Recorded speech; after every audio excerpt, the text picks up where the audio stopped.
ანუ კაბალიზმის შესახებ ერთი-ორი სიტყვა რო გითხრა რა. ნუ მე ფაქტურად როცა მრევლი მეკითხება მრევლის ინტერესს და მრევლის მიერ დასმული კითხვები ჩვენ ყველაზე უფრო ფასი და თქვა სტიმულის მომცემია. ამიტომ ვიტყოდი რომ კაბალის შესახებ გაინტერესებს სხვა ეზოტერიზმის სხვა აი ზუსტად კაბალაზე ერთ-ერთი დარგია ეზოტერიკის ჰერმეტული მეცნიერებების თუ მეცნიერებები შეიძლება დავახვოთ საერთოდ დიდი თემაა ძალიან. ამიტომ რომ ერთი კვირა ვილაპარაკო და 10 დღე თემაზე მოხაზავ რომ კაბალა თუნდაც უკვე ტრადიციას ნიშნავს. გარდამოცემას ვთქვათ, ეს არის იუდაური ეზოტერიზმი, იუდაიზმის ეზოტერიული მხარე, რომელიც ფაქტიურად შემოგვჭა როგორც ერთ-ერთი მაგიის, ერთ-ერთი სხვა სახეობა. როგორც ვთქვათ, ფილოლოგიური მაგია დავახვოთ შეიძლება, იეროგლიფური მაგია, ნუმეროლოგიური მაგია. ამიტომ რომ კაბალა არის ორნაირი, არის თეორიული, არის პრაქტიკული. თეორიული უფრო არის როდესაც ადამიანს ყოველთვის ვთქვათ, უფრო აინტერესებს წმინდა წერილის ვთქვათ, მაგათი წარმოქმნილი ეზოტერიული მხარე, რომელიც ცდილობს გამოიკვლიოს და გაანალიზოს ის ტექსტები, რომლებიც წმინდა წერილშია და მნიშვნელობები ანბანისა, რომელიც აქვს იეროგლიფური, სიმბოლური, რიცხვითი მნიშვნელობები.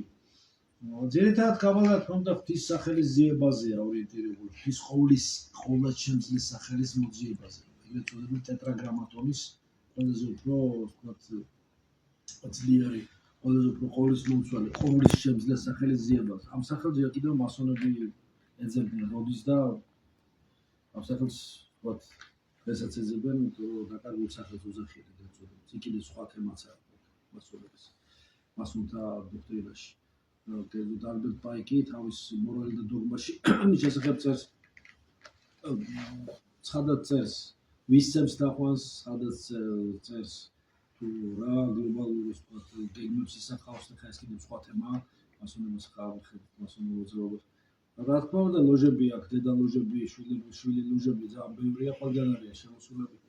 რა თქმა უნდა ეს კაბალა უბრალოდ ეს არის ის თეორიული კაბალა, რომელიც ისახავს ნოტარიკონის, ჰემატრია და თემურა ესეთი საშუალებებია, რომლებიც ამ სახელების ფილოლოგიური ანალიზი, ღვთის სახელებისა და საერთოდ მთელი ტექსტების, წმინდა წერილის ტექსტების ესეთი მანიპულაციით ცდილობენ ერთი ტექსტი, რაც არის მოცემული, დაინახოს სულ სხვანაირად, წარმოადგინოს სულ სხვანაირად. ანუ აწერია ერთი, სინამდვილეში ნიშნავს სხვა რაღაცას. ის იმდენად დიდი თემაა, ამის ცალკეული ანალიზი უნდა დავუშვათ მაშინ და დაფაზე გავარჩიოთ თითოეული ასე ვთქვათ თემა. რა თქმა უნდა, ამისაც აუცილებელია კაბალის საიდუმლოებს ესე კოვზით არავინ პერსიალებსაც ჩაუდებს.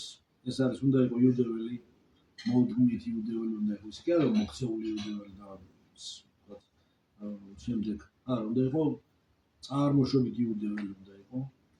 ებრაელი რა თქმა უნდა აუცილებელია რომ ისაც კონდეს სასრული არაბინი იყო. თუ არა და რაღაც ასაკს უნდა მიაღწიოს, გარკვეული ოჯახური მდგომარეობა უნდა ქონდეს და ასე შემდეგ ასე.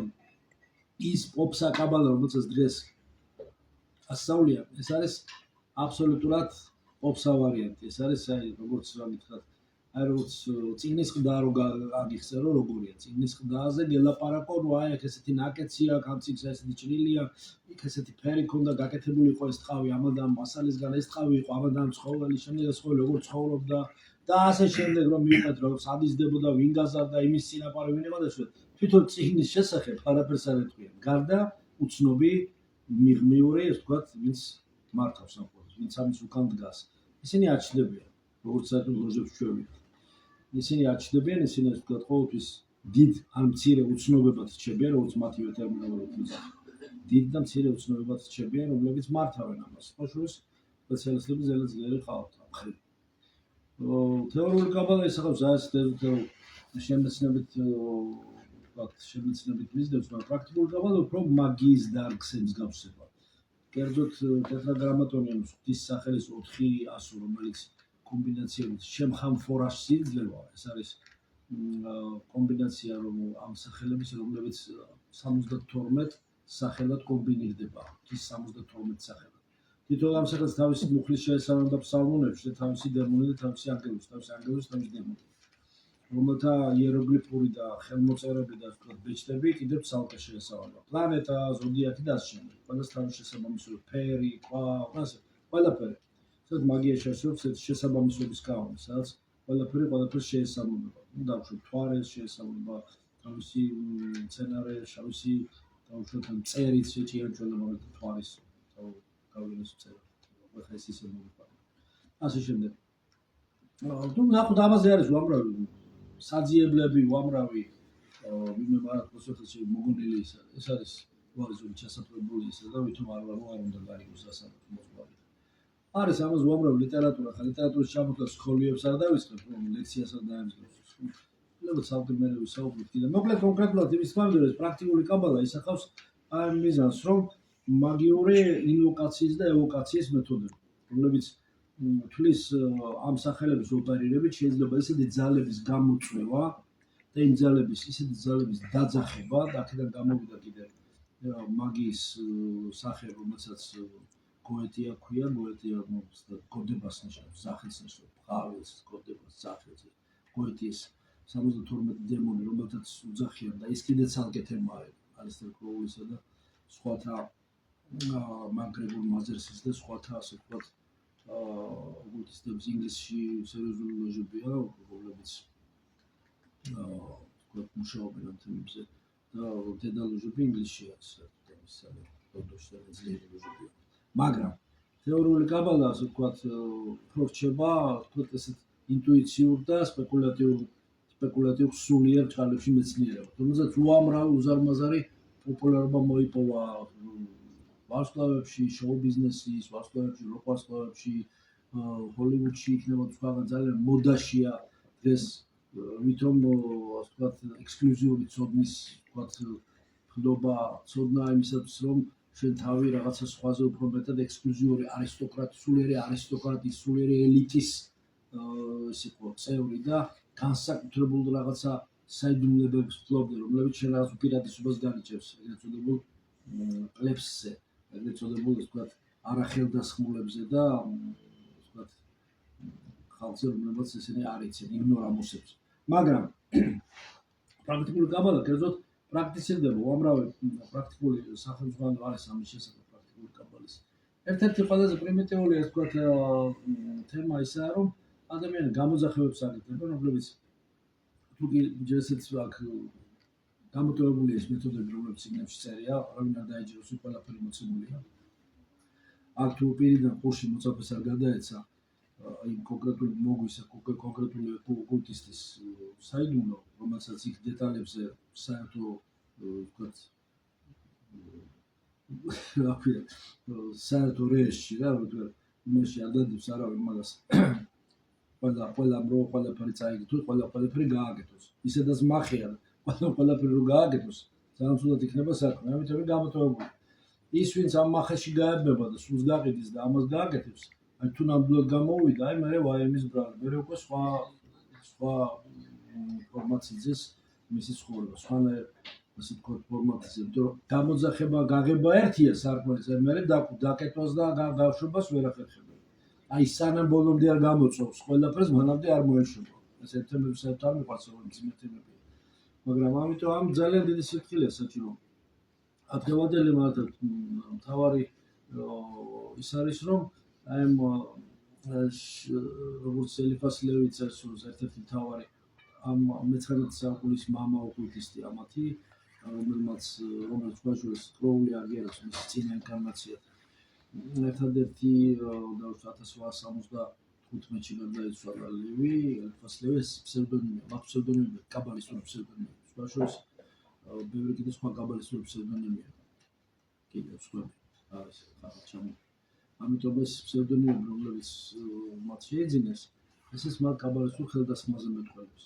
მათ აქვს ეს ვთქვათ გარკვეული ეს ვთქვათ ხარიზმა და გარკვეული პორტალი გახსნილი, საიდანაც ცდილობენ ეს ძალები შემოიყვანონ. ეს ძალები იმდანაც შემოიყვანეს შემდეგ, რომ დაიშალა მთელი ეს ძველი ოკულტიზმის სისტემა და ლევიმ და მისმა მოწაფეებმა, პაპიუსმა და სტანისლავ დე გუაიტამ და ასე შემდეგ სხვებმა დაწერეს სტანისლავ დე გუაიტას ძირითადად სამი ნაშრომი არსებობს ამ თემას, ბავშვების კაბალისტურ ყველაფერი არის აგებული, თუნდაც სტანისლავ დუგუაიტას სამი ნაშრომი. უბრალოდ ორი არსებობს, არ დაცალდა, გარდაიცვალა. გარდაიცვალა ძალიან მძიმედ, ხას ეს დიდი თემაა. პირველი ნაშრომი არის, რომელიც ეხება თემას გველის თემას, რომელიც არის წიგნი ყოფიერების გველისა, ესე იგი შესაქმნის გველის შესახებ. მეორე არის სატანის ტაძარი, ესე ქვია წიგნს და მესამე უნდა ყოფილიყო ბოროტების შესახებ პრობლემის შესახებ არ დაცალდა, გარდაიცვალა ეს სულების გამოძახების დროს, უბრალოდ კაბალისტური გამოძახების დროს არ დაცალდა.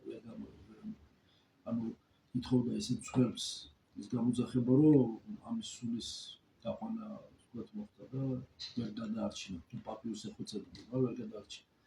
მერე რა თქმა უნდა ეს აიტაცეს ოკულტისტებმა, როგორც კროული, მაგრეგორსმა იქ მოხდა სკანდალი შემდეგ კროულის და მაგრეგორის შორის ლოჟაში. მერე ეს ლოჟები გაიყო კიდევ. არის ფსევდომასონურ, ფსევდოოკულტისტურ, ფსევდო ასე ვთქვათ მაგიური ლოჟები, რომლებიც ცდილობენ თან პოლიტიკასაც ებნებიან, მასში არიან, მაგრამ უფრო ისინი მაგიურ თემებს და მანიპულაციებს მიმართავენ. ბევრი სექტა გამოვიდა, დაიბადა იქიდან. ეს სექტები, რომლებიც მუშაობენ და ყოფილი მოწაფეები არიან ესეთი ოკულტისტების, როგორც კროული, გრეგორსი და ასე შემდეგ, მათი მოწაფეების შვილები არიან და შვილიშვილები, ეს და მემკვიდრეები. ეს თემა, რომელიც უკვე ჯერ კიდევ მიობიუსის, რომელიც ყველაზე მთავარი ოკულტისტია, ამ მე-20 საუკუნის თავისი ბესტსელერი, რომელსაც ოკულტიზმის ენციკლოპედია ქვია მიობიუსის, რომელიც მოკლედ თავის გვარს მალავს, მაგრამ მერე წერია ეს გვარი მაინც. გომა, ესე წერია, გომა. გიორგი ოტონოვიჩ მიობიუსი. კურსი ენციკლოპედიის, ოკულტიზმის ენციკლოპედიის კურსი. რა თქმა უნდა, დიდი ოკულტისტი იყო ეს, კაბალისტი იყო. ყველა თავი 22 ასოზე არის აგებული, ებრაულ 22 ასოზე. ძველი ებრაული უნდა იცოდეს, ეს როგორც არაფერი, ძველი. ახალი ებრაული ხომ უნდა იცოდეს, მაგრამ ძველი ებრაული, ანუ ძველი, სულ აი იბრითი ძველი უნდა იცოდეს, როგორც წყალი, არ არის ლაპარაკი. აქ უკვე აღარ არის ლაპარაკი. მერე წაიკითხო სეფერი ეცირა, ზოარი და ასე შემდეგ ეს ყველაფერი. კნიგა, ასეთი წიგნი, შესაქმნის წიგნი, სიალის წიგნი, ასე ვთქვათ, მერკაბა, რომელიც არის ასე ვთქვათ, კიდევ გოლის, ბრუმის წიგნი. ყოველ შემთხვევაში ეს წიგნები იმდენად დაფარულია და ამავე დროს დღეს იმდენად პოპულარული, რომ ნებისმიერი სახის ინტერპრეტაცია შეიძლება. და ამათ ინტერპრეტაცია იმდენად ძლიერი და იმდენად ნიჭიერი და იმდენად ვთქვათ ადამიანებს ექსკლუზიური ცოდნის ილუზიას უქმნის და ესეთი პრობლემები ლოჟებს ადრეც ჰქონდათ სხვათა შორის. და დაიშალა ბევრი ლოჟა იმისა, რომ ის გამო კი არა, რომ ხელდასხმის ეგრეთ წოდებული უნდა თქვა ყველაფერს, ქრისტეს გარეშე ყველაფერი აბსოლუტური პოპსაა. მაგრამ არის რეალური შავი ვთქვათ ძალები, რომელიც მათ უკან დგანა. ისინი არ ჩანან, როგორც წესი, მათ დიდ უცნობებს უძახიან. ეს დიდი უცნობები რამდენია, ზოგან 7-ია, ზოგან 9 არის გააჩნია. მაგრამ იმდენად ვთქვათ დიდი თემებია ისინი, რომ მათ უკან მისდარენ ესენი თვითონ ძალებს ფლობენ გარკვეულ დონეზე, მაგრამ ესენი ვის ილუზიას უქმნიან წინსვლის. ანუ ბევრი ლოჟა დაიშალა, იგივე შავი ლოჟები დაიშალა ბევრი. რატო? იმიტომ რომ უქმნიან ილუზიას ხელდასხმისა, რომ ვითომ შენ ხელდასხმის დროს ახალი ექსკლუზიური ხელდასხმა და ინფორმაცია ძალები მიიღე, იხდი რაღაც თანხას ან რაღაცა ბონუსებს. კიდევ მერე ვითომ მიიღე, კიდე წინ წახვიდე. სინამდვილეში რეალურად ადგილზე დგას. არაცა არ მიდის, წინ არ მიდის. ანუ ეს ილუზიას უქმნიდან ხელდასხმითი წინსვლის იერარქიული საფეხურზე ასვლის, მაგრამ 33 საფეხურია, ხო? შეიძლება 90 საფეხურიც იყოს, გააჩნია რა ლოჟები. დავუშვათ, უქმნის საფეხურზე ასვლის ილუზიას. სინამდვილეში არანაირ საფეხურზე არ არის, იგივე რჩება. შინაგანად უბრალოდ ტრივიალურ ჭეშმარიტებას ეუბნება, რომელიც მან ისევ იგივენაირად იცის. უბრალოდ შენ სხვანაირად ეუბნები იმას, რაც ადრე მან იცოდა. დავუშვათ, შეიძლება აი პრიმიტიული მაგალითი ვავიღოთ, ხო? ეუბნები, რომ ბოროტება არ არსებობს. და მორჩა, აი ესე ბოროტება არ არსებობს. ეხლა ამას როგორ გაიგებს გააჩნია? მან იგი ფიქრობს, რომ მე სიხურში გეტყვი შეჩვენე, ბოროტება არ არსებობს. მაგრამ ბოროტების ყველაზე მთავარი ყველაზე უფრო დიდი მახინაცია და დიდი სპეკულაცია რა არის. შეგიქმნას იმის ილუზია, რომ ზუსტად იგი არ არსებობს. უბრალოდ ონტოლოგიურად ბოროტებას საწყისი არ აქვს, რა თქმა უნდა. იგი არ არის შავი ღმერთი ან რაღაცა შავი ღვთაები. მას ბოროტებას არ აქვს ონტოლოგიური საწყისი. იგი არის სიკეთის ნაკლებობა, ბოროტებას არ აქვს შავი საწყისი ასეთი ფორმით, მაგრამ იგი არსებობს იმდენად, რამდენიც მას ფარდობითი არსებობის საშუალება აქვს, რადგანაც არსებობს იგი მაშინ როცა მას შადიან, მუშაობს და მოქმედებს მცირე ინტერვალზე, მაგრამ მუშაობს და მოქმედებს. ბოროტებას არსი არ აქვს, თორე განა არ არსებობს მაშინ როცა მას შადიან, ან იმდენად, რამდენიც ფარდობითი არსებობის დაშვება ხდება, არის დაშვებაც, ხო? და გადავხედოთ. ჩვენ მაინც მე-21 საუკუნის წარმომადგენლები ვარ და რამდენი ბოროტების მოსწრენი გავხდით, ამის არარსებობის მეგონი არარსებობაში ეჭვად შემეპარება, მაგრამ არ არსებობს იმ გაგებით, რომ ბოროტება ყოველთვის არის რაღაც კეთილი ფუნქციის გამრუდება, რაღაც ისე პარაზიტირება, აბერაცია ედროს კეთილი ფუნქციისა და თავისუფალი ნების არასწორი გამოყენება და ასე შემდეგ, ეს სხვა თემაა. ამიტომ თუნდაც შმაკოვი, რომელიც არის ასევე ყველა წიგნი, თუნდაც ელიფას ლევის ყველაზე მთავარი ნაშრომი, ისე ვთქვათ, გედის სიმღერა, რომელიც არის რიტუალი და დოგმა, უმაღლესი მაგის რიტუალი და დოგმა, მის ეს ვთქვათ ეს ფუნდამენტალური ნაშრომი, რომელმაც დააძრა მთელი კულტურის საზოგადოება და აღორძინა, ასე ვთქვათ, საფრანგეთის მაშინ 19 საუკუნის კულტურის ორდენები აღორძინა და მე-20 საუკუნეში გადავიდა ეს პლასტიკურად. ეს თვითონ ნაშრომი დაიქაცა პირდაპირ წერია ყველაფერი ამ თემაზე, თუ რაოდენ დიდი საფრთხეები იმალება ამ ძალების უკან, რაოდენ დიდი საფრთხე იმალება ამ წიგნების შემთხვევით გადაშლასთან და მათი ინფორმაციის ნეგატივის გადახარშვას. თვითონ ამ წიგნების საკითხვაც კი და თვითონ ისინი ამბობენ, თვითონ ეზოთერიკები, რომ ერიდეთ შემთხვევით წიგნების გადაშლას. ფაქტიურად ცოტათი გამოასწორა რერიხმა და მისმა ოჯახმა აგნიოგას ციკლით, რომელსაც ცოცხალ ეთიკას უძახიან, მაგრამ მაინც იგივე ოკულტურ ბუდისტური ოკულტიზმის ელიტარულ, ასე ვთქვათ, ჩარჩოებში მოხდა ეს დიდი თემა, რომელიც მთელი ციკლი ამ, ასე ვთქვათ, ციკლი ამ აგნიოგას ციგნებისა, ასევე ცნობიერების გაფართოებას ეხება და მაინც მაგიამდე დადის. ტიბეტურ მაგიამდე, მაგრამ მაინც მაგიამდე დადის. ესე თემა, ასე ვთქვათ, ისე 22 ასოს, ებრაული ასო. მთელი კაბალა რა არის? მთელი კაბალა არის რა? სამკუთხედი, წერტილი, წრე, 22 ებრაული ასო და 10 სეფიროთი. ეს მოკლედ ვთქვათ. ანუ სამკუთხედი, კვადრატი, წრე, წერტილი შეიძლება წერტილოს ბულოვანი არკანი. და ებრაული 22 ასო იეროგლიფი, რომელსაც რამდენიმე მნიშვნელობა აქვს და 10 სეფიროთი. აი ამაზე არის საგებული მთელი. ყველა ეს წიგნები, რომლებიც ამ თემაზე ვახსენე, ეს გომი არის თუ შმაკოვის სინთეტიკური ეზოთერიზმის, სინთეტიკური ფილოსოფიის შექმნის. მათ სხვა ნაშრომებიც აქვს. ხა მე ვფიქრობ, ყველაზე ბესტსელერები მოვიყვანე. ელიფას ლევის უამრავი სხვა ნაშრომი აქვს და სხვათა შორის ელიფას ლევი ყველაზე შეგნებული გამოდგა მაინც. ელიფას ლევი ბოლოს თავის ბოლო ნაშრომში, ერთ-ერთ ბოლო ნაშრომში უდიდესი არკანი, დიდი არკანი ესე ქვია, ანუ განხიბლული, ანუ ხილებული ოკულტიზმი, ისე შეიძლება ვთქვათ. პირდაპირ ადიდებს ქრისტეს და პირდაპირ მოიხსნა, ასე ვთქვათ, ოკულტური პასუხისმგებლობა და შეავედრა თავის ხალხს და თავის კათოლიკური ეკლესიის შეარჩევა დაეცვა. იმდენ მას ეს საუბრის და ეზიარა და ასე შემდეგ. ერთ-ერთი მაგალითი მის ბიოგრაფიას თუ გადავხედავთ, ელიფას ლევის ბიოგრაფიას, არის მასაც ცალკე წიგნი, ელიფას ლევი როგორც ამაღორძინებელი ფრანგული ოკულტიზმისა. და საფრანგეთში ძალიან ძლიერი მოძრაობა იყო ეს. ეხლა ინგლისმა ინგლისი ლიდერობს. რა თქმა უნდა, ამერიკაში ძალიან ბევრი ისე. ოთხეში აქაც არის, ყველგან არის ეს ისეთი დღეს პოპულარული თემა. აღარ ვეხები ტაროს, აღარ ვეხები ნუმეროლოგიას, აღარ ვეხები. ეს უბრალოდ ვახსენე ეს წყარო, სადაც ეს გამოდის. ამიტომ პრაქტიკული კაბალით შეიძლება ნებისმიერი სრულ სასწავლების მოხდენა. არის სასწავლებელი, რაც სრულ სასწავლებელი, ხო? რასაც ადამიანი ეძახის სრულ სასწაულს, ის არის ხშირად ისეთი რაღაც ძალებით ოპერირება, რაც შემდეგ იმ ხელებს ხერხს მოითხოვს. იმ ხელას სული ფსიქიურ ენერგიას მოითხოვს და იმდენ რესურსს მოითხოვს. ადამიანის სულის გაყიდვის მექანიზმების იმდენად ძაყვარი, მდუმარე თუ ცხადი მეთოდები აქვს ჩადებული, რომ ჯობია ამ თემებს არ შეეხო და არც მიეკარო.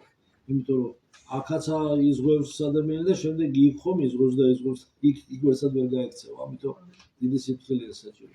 ეხლა ამ თემას უბრალოდ რადგანაც მოვაყოლით ეს ახლის ოჯახის კითხავაზე ვართ ამიტომ ძალიან ნეგატივს და ამ ესეთ თემებს შევეხოთ თუმცა კი ამის უამრავი ინფორმაცია არსებობს და შეგვიძლია ვისაუბროთ რომ შეიძლება ეს პორციებად რაღაცა ტრადიციულად დავაგრძელოთ მინდა რომ გაგვიცოთ და ეს თემები კარგია რომ მეებს აინტერესებს და პრაქტიკულად მე ხარ შემიძლია რომ რა თქმა უნდა თუ კი სურვილი იქნება სხვა დროსაც გავაგრძელოთ და ჩემთვის მთავარი ამოსავალი წერტილი ქადაგების ამოსავალი ესე ვთქვათ სტიმული და მამზროვებელი ძალა არის კითხვები რომლებიც მრევლს არ დაუშვათ ეს კითხვა ახლა კაბალაზე იყო და მოაბით სხვა თემებს ხო იმიტომ თუ კითხვა არ არის მაშინ პასუხიც არ ექნება დღეს უამრავი ცოდნა უნდა ქონდეს ახალგაზრდებს უნდა განვითარდეს ახალგაზრდები უნდა განვითარდეს მარტო რაღაცა შეზღუდული ამას სოფლის ყველაზე არ ვიძახი მაგრამ ამ ძირითად ტენდენციას ვიძახი მე ამას სოფლის ხონდა მხოლოდ ბიჟუტერიის და სიზიფიპულების დევნა ვერაფერს ვერ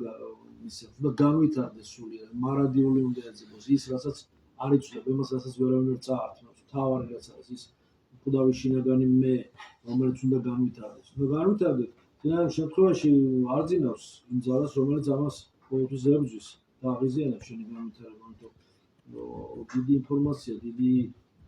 ინფორმაცია სად არის ის ინფორმაცია ყველგან არის ინფორმაცია სად არის ის ცოდნა რომელიც ამ ინფორმაციის დისცილირებით გამოდის ყველგან არის შეიძლება დისცილირება გააკეთო მოძღვრის ხელმძღვანელობით და ცოდნა მიიღო სად არის ის სიბზნე რომელიც ინფორმაციისა და ცოდნის დისცილირებით გამოდის მიიღე ინფორმაცია გადაზარდე ცოდნაში და შემდეგ დისცილირე სიბზნეში რომელიც სახარებაშია სადაც ყველა კითხვაზე პასუხს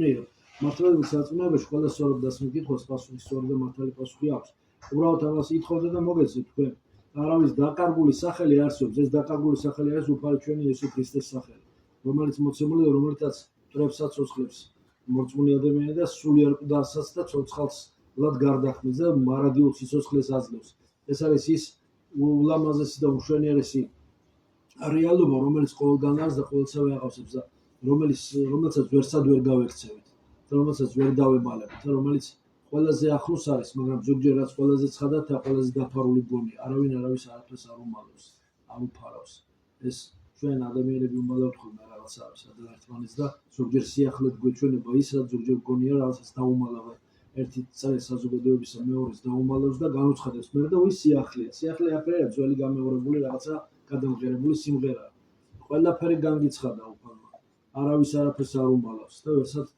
ვერავინ ამ რეალობას ვერავინ ვერსად ვერ გაექცევა რეალობას ვერავინ ვერანაირი კაბალით ვერანაირი ეზოთერიზმით ვერანაირი მაგით ვერანაირი ოკულტიზმით და ასე ვთქვათ სხვა დიდი თემებით კიდევ რომლებიც არსებობს ამებით ვერანაირი ტექნიკებით ვერაულის გვერდს მოკლე გზები სასუფეველში არ არსებობს არც სათადარიგო შესასვლელები აქვს სასუფეველში არც სარდაფიდან პანჯრიდან სარკმელიდან ის სხვა რაღაცები სხვა ხდება იქ სხვაგან შედიხარ და სხვა ხდება ილუზია აი ეს არის ილუზია ინდუიზმში რომ ილუზია ეს კი არის სამყარო ილუზიურად არსებობს შენ აღიქვა სიმართლეს ილუზიურად თორე ყველაფერი ძალიან კარგად უფალმა შექმნა კეთილად ყოველივე არის ისე როგორც მართლმადიდებელი ეკლესია და სახარება გვასწავლის ზუსტად ისეა ყველაფერი სანამ ამაში მერე დავწმუნდებით მანამდე ჯობია აქ ვირწმუნოთ რომ უკვე დავწმუნდეთ წამს რადგანაც გვინდა რომ ვიცით იმიტომ რომ წამს და გავძლიერეთ ამ ორი ფრთით ნებისმიერ უცხოს გადავექნით როცა ხდება სიყვარული